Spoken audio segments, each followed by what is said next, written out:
Assalamualaikum, apa kabar semua? Kembali lagi bersama saya Rizal Fauzi. Motorola ternyata bawa resmi Moto Watch ke Indonesia. Smartwatch ini bikin banyak penasaran ya, karena mereka bekerja sama bareng Polar. Nah, apakah kerjasama mereka bareng Polar ini bikin smartwatch ini auto recommended? Dan harganya juga gak mahal-mahal amat ya. Ini cuma 1 jutaan kecil, 1,3 juta. Oke, sebagus apa Moto Watch dari Motorola ini? Langsung aja kita bahas.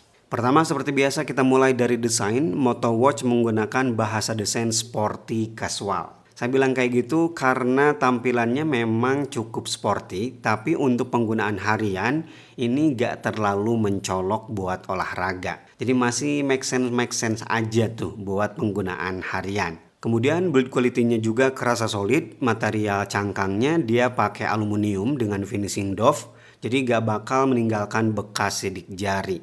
Nah, yang menarik di harga segini, Motorola ngasih material kaca yang bagus, Corning Gorilla Glass 3. Jadi ini udah cukup tahan goresan ya. Dan saya suka ya cutting bagian kaca samping-sampingnya. Untuk kelengkapan tombol, Moto Watch ini punya 2 tombol navigasi. Tombol atas yang dikasih aksen warna merah untuk kesan sportinya itu crown aktif dan jenis crownnya tentu ngelos dan bergulir dari halaman ke halamannya tuh kerasa smooth. Nah, sayangnya pas diputerin itu gak ada haptic feedbacknya. Sedangkan tombol bawah seperti biasa ini tombol shortcut ke olahraga. Jenis olahraga yang didukung di smartwatch ini sudah multiple. Dan yang menarik nih di harga segini, Moto Watch sudah dual band frekuensi. Ya, udah dual band GPS. Tapi untuk performa TTFF-nya atau lock posisi awalnya cukup lama. Ya, untuk sebuah smartwatch dengan dual band GPS harusnya sih bisa lebih cepet ya.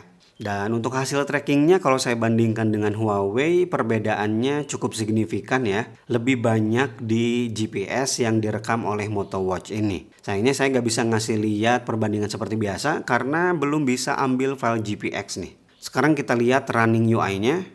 Nah, di sini yang saya sayangkan ya UI-nya itu masih sangat terbatas karena tidak ada opsi-opsi lain kecuali untuk pengaturan goal doang. Time, calories, dan juga distance. Jadi gak ada mode interval dan yang lain-lain. Jadi sangat-sangat simple, basic ya untuk pengguna pemula lah. Ketika kita masuk ke olahraga, dia ada asisten gitu. Untuk tampilan datanya di sini ada heart rate zone, kemudian real time, status heart rate, kemudian distance, kalori yang terbakar, dan durasi olahraga, status GPS. Geser lagi ke bawah, di sini ada pace sebelumnya, rata-rata pace dan pace terkini. Nah, untuk pace display ketika saya pakai dan tes itu delaynya lumayan kerasa ya. Delay di awal itu cukup bagus, tapi pas saya ajak dari cepat ke lambat atau sebaliknya dari lambat ke cepat, itu perubahannya cukup lama. Kemudian kita geser ke bawah lagi, ada current speed, cadence, total step. Geser ke samping untuk pengaturan multimedia dan geser lagi ke samping untuk pause, stop, dan juga pengaturan volume asisten. Kemudian untuk instalasi strap ya, smartwatch ini menggunakan sistem quick release di ukuran 22 mm. Tapi kalau kamu beli strap pihak ketiga ya bagian lugnya ini bakal terbuka. Strap bawaannya ini cakep, kerasa mahal, dan untuk penyangganya dia pakai aluminium juga dengan branding Motorola di situ. Untuk tonjolan sensornya di sini so-so biasa-biasa aja, gak tebel banget, gak tipis banget juga. Sistem chargingnya menggunakan 2-pin pogo magnetik dan baterainya ini diklaim bisa bertahan sampai 13 hari. Nah, penggunaan saya selama 20 jam, posisi baterai di 85%. Skenario yang saya gunakan, saya pakai always on display. Kemudian saya tes tidur juga, nanti laporan tidurnya saya bahas di belakang. Dan penggunaan GPS kurang lebih 30 menit. Dan gak ketinggalan ya, semua monitoringnya saya aktifkan all day. Dan ukuran Moto Watch ini cukup gede, kalau saya ukur ini mencapai 50 mm. Kalau bagian bezelnya doang sih 50 mm ya. Ketebalannya di 11,8 mm dan bobot di 53 gram. Lumayan ya. Oke, ini dia Moto Watch di pergelangan tangan saya 15 cm. Nah, gede kan? Performa rest weight-nya kayak gini. Oke, sekali lagi. Kurang miring ternyata. Yap, harus agak sedikit miring menghadap ke wajah. Kalau cuma gini nggak mau. Kalau miring, ya nyala. Untuk aplikasi penyandingan, dia menggunakan MotoWatch, tersedia di Android, nggak ada di iOS ya. Karena saya cek di website mereka juga, itu tidak ada untuk iOS. Tampilan depan untuk aplikasi penyandingannya cakep ya. Summary-nya saya suka. Kemudian untuk pengaturannya yang masih sangat minimalis. Ya, fitur-fitur overallnya juga masih sangat minimalis dan ya belum bisa ke Strava. Ini yang bikin saya bingung untuk ambil file GPX. Kemudian ketersediaan watch face, ini kan smartwatch baru ya. Apakah sedikit? Ternyata sudah banyak. Nice ya. Dan semuanya gratis, gak ada yang berbayar. Nah ini yang bikin saya kecewa nih, dual band GPS di MotoWatch. Ya saya gak bisa ngasih tampilan seperti biasanya ya, jadi cuma pakai ini doang. Dan ini juga susah, lihat gak bisa digeser-geser. Cuma bisa ngezoom in, zoom out doang. Di sini ada yang kacau, yaitu ini lihat GPS-nya keluar jalur dan parah banget. Saya lari di sini ya, Jalan Garut Tasik. Dia malah ke hutan. Kemudian untuk urusan display, MotoWatch menggunakan panel display AMOLED atau OLED di ukuran 1,43 inci standar. Dia udah ada auto brightness, tapi untuk tingkat brightnessnya masih cukup rendah lah untuk kelas harga segini ya. Karena penggunaan outdoor saya di kondisi berawan itu agak sedikit kurang kalau saya bandingkan dengan Huawei ya, karena waktu pengetesan saya juga bawa Huawei dan itu beda banget sih. Oke, user interface dan juga user experience. Tarik dari atas untuk masuk ke quick setting, smooth ya, udah 60 Hz.